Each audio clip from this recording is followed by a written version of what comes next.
Alright mga ka-tracker, sa halagang 100k may truck ka na, ganito. So panoorin nyo kung bakit at paano. Alamin natin. Right, so ito po ay Isuzu Elf NKR. Ayan, may plaka, nakarehistro na po. Fully reconditioned, Japan surplus truck. Walang truck ban po ito. At ang body po nito ay 10 feet aluminum corrugated closed ban. Color white, fully repaint na po siya.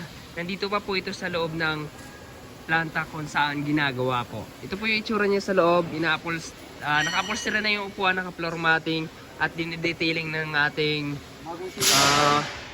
washing. Bago yung ceiling niya. Ayan, nililinis po yan lahat. Brand new dashboard, complete standard electrical lights and accessories, 5-speed manual transmission. Right. Ayan po, naka-power window na siya. Ayan, kung makikita nyo po, maganda yung pagkapintura.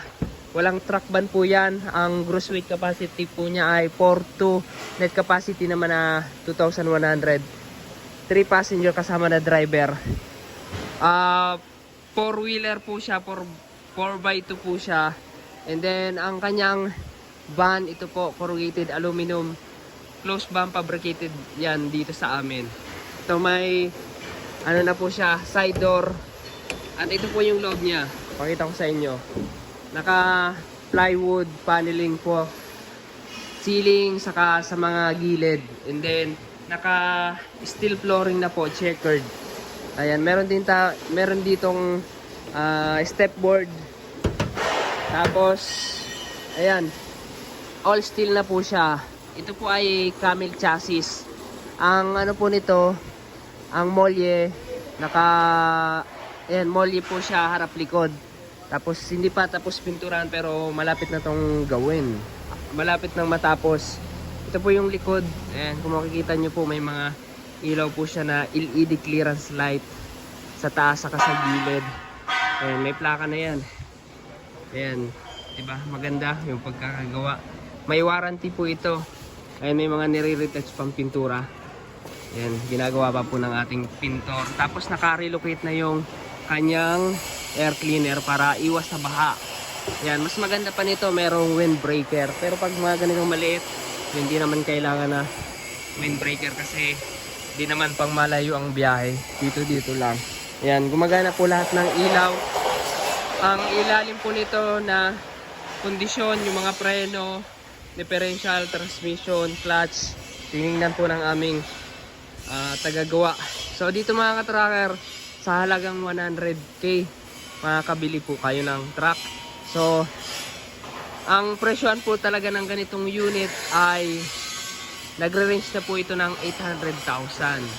Ganitong unit po, medyo may kataasan na yung presyo pero sulit naman po pag dito kayo bumili.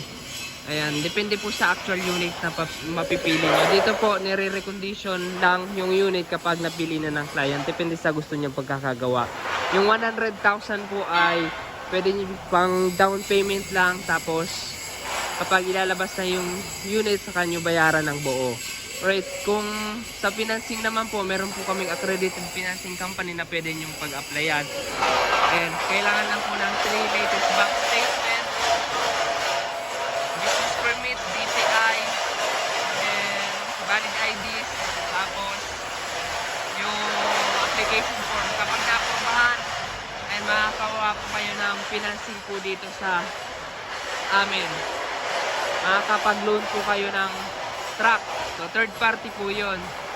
Alright, so mga ka-tracker, may warranty po ang aming unit. May warranty po siya kaya maganda.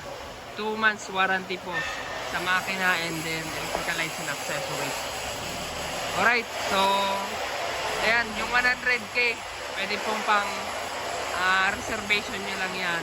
Kapag sa financing po, ang down payment ay 40, loanable amount ay 60%.